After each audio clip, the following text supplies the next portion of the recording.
Assalamualaikum warahmatullahi wabarakatuh. Selamat pagi.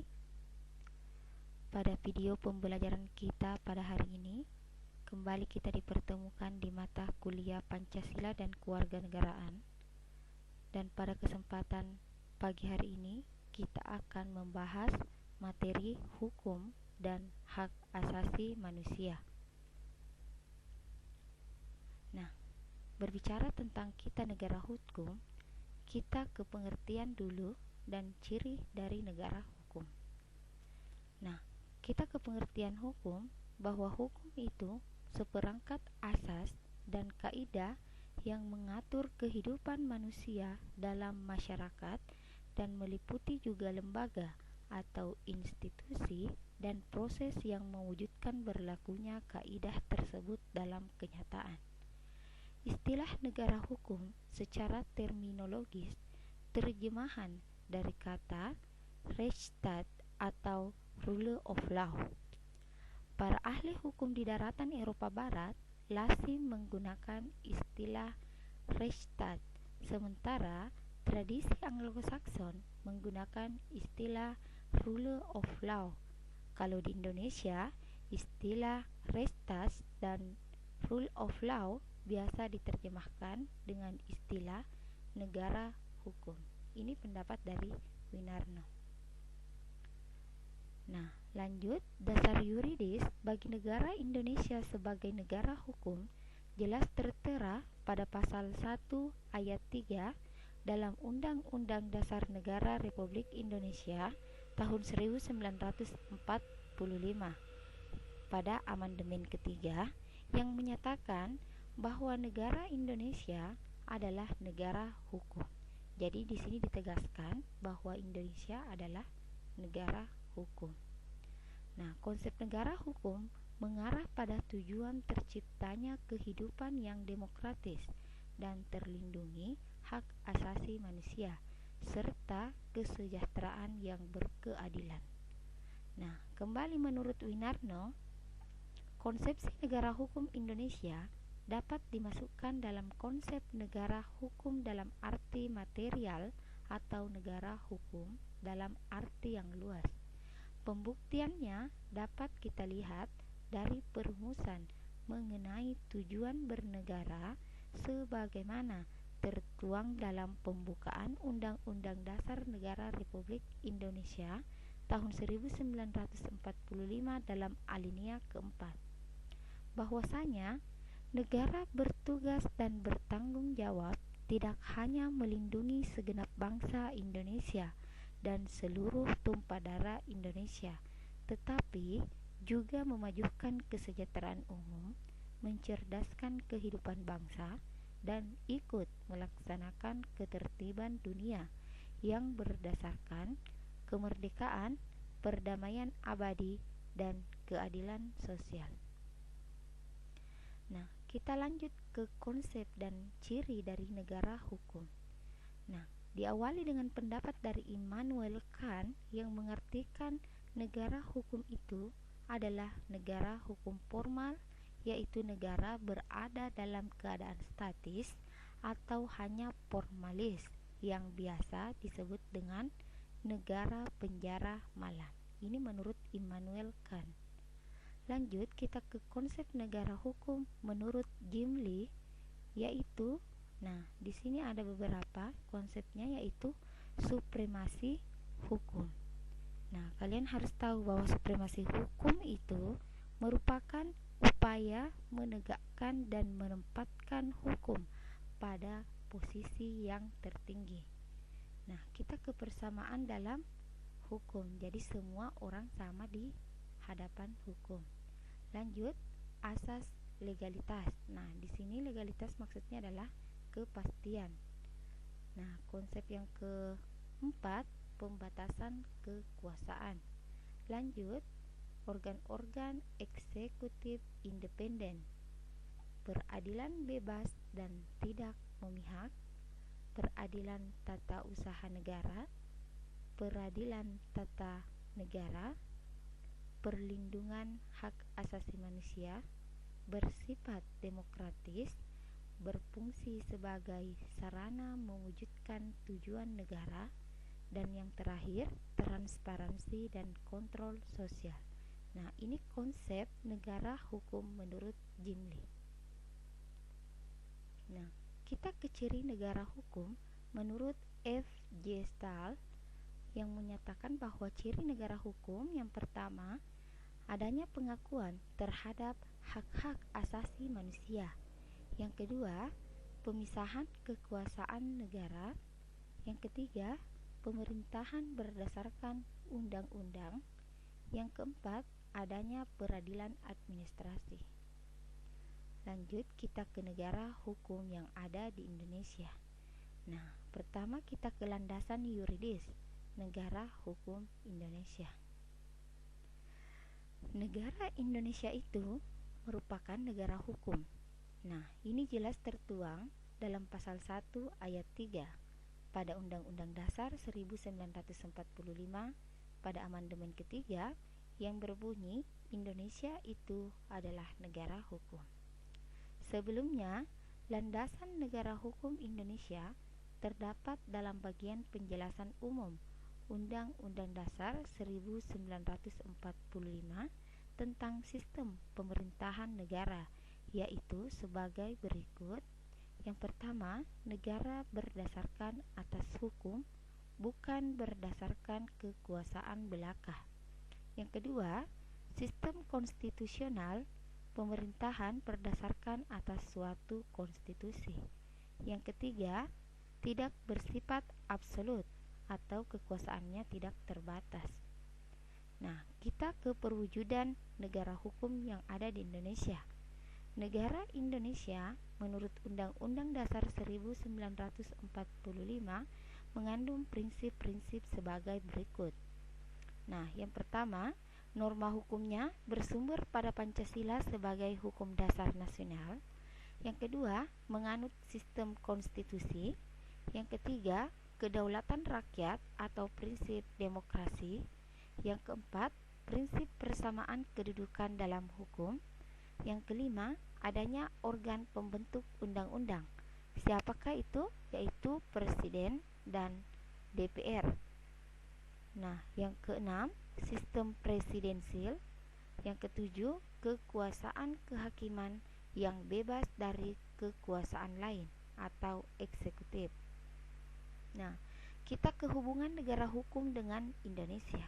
Secara normatif, hubungan negara hukum dengan Indonesia sangat erat dan secara hukum dipandang sebagai sebuah kemanfaatan. Nah, menurut pakar Sri Suwimantri, yang terpenting dalam negara hukum yaitu yang pertama, pemerintahan dalam menjalankan tugas dan kewajibannya harus berdasarkan hukum atau peraturan perundang-undangan. Namanya juga negara hukum. Nah, yang kedua, adanya jaminan terhadap hak-hak asasi manusia. Jadi setiap HAM itu sudah terjamin. Nah, yang ketiga, adanya pembagian kekuasaan dalam negara. Nah, pembagian ini yang dimaksud ada eksekutif, ada legislatif, dan ada yudikatif. Yang keempat, adanya pengawasan dari badan-badan peradilan. Nah, kita ke ciri negara hukum. Konsep negara hukum material yang dikembangkan pada saat ini sedikitnya memiliki sejumlah ciri yang melekat pada negara hukum atau disebut dengan Rechtsstaat, yaitu sebagai berikut.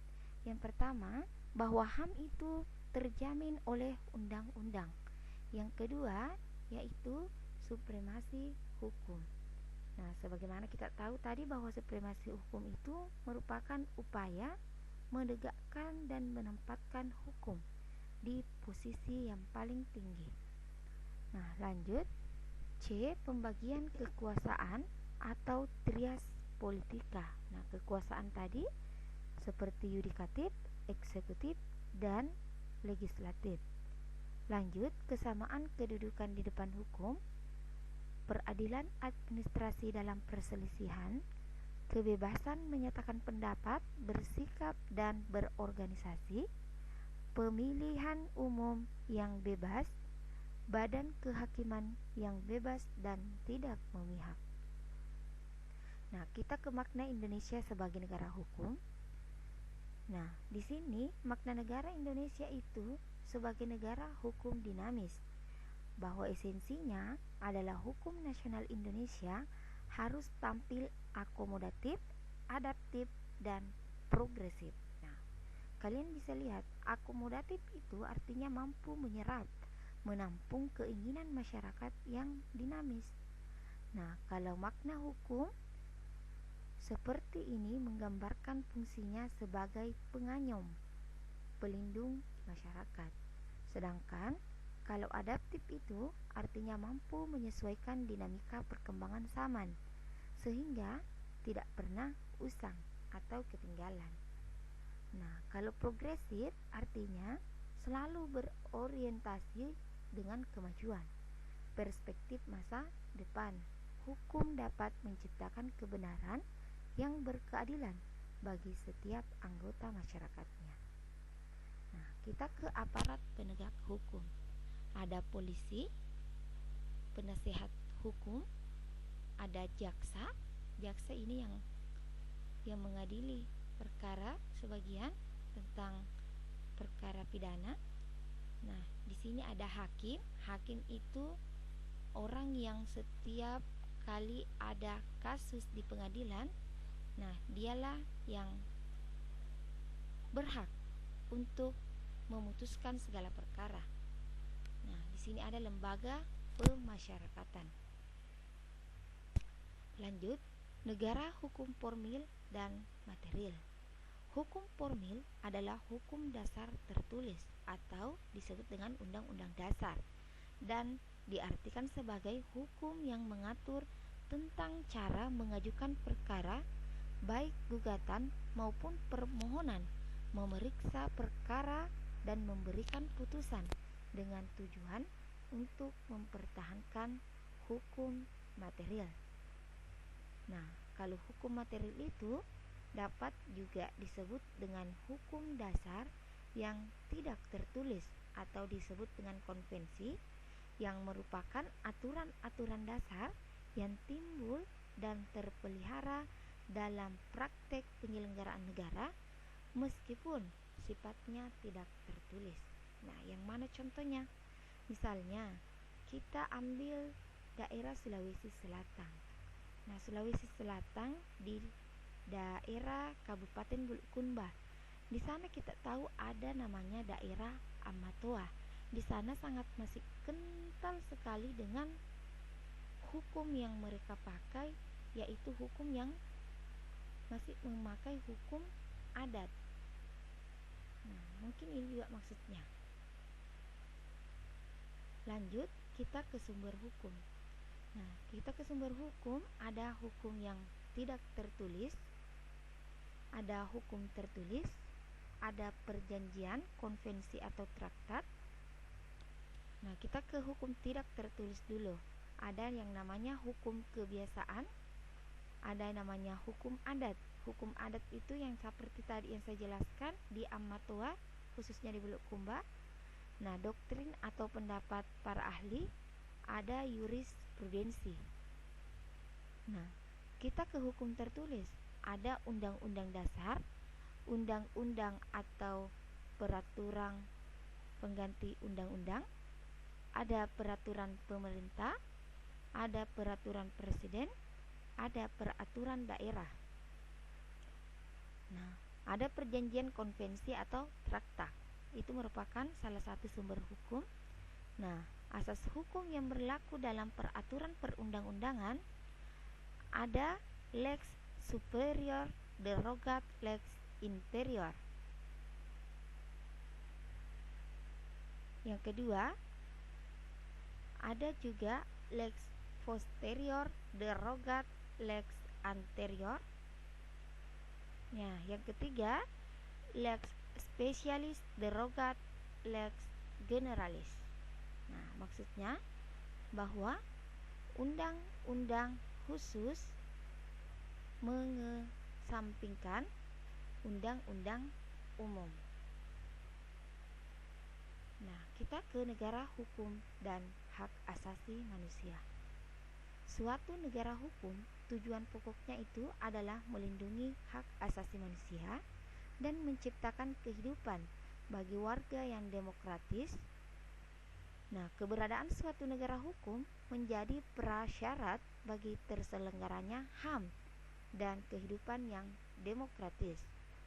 Dasar filosofi perlunya perlindungan hukum terhadap hak asasi manusia adalah bahwa HAM adalah hak dasar kodrati setiap orang yang keberadaannya sejak berada dalam kandungan dan ada sebagian pemberian Tuhan, maka negara wajib melindunginya. Perlindungan hak asasi manusia di Indonesia secara yuridis didasarkan pada Undang-Undang Dasar Negara Republik Indonesia tahun 1945.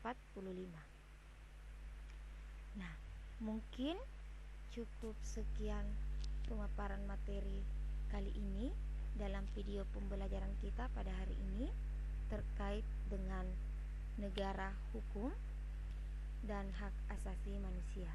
Saya ucapkan Assalamualaikum warahmatullahi wabarakatuh.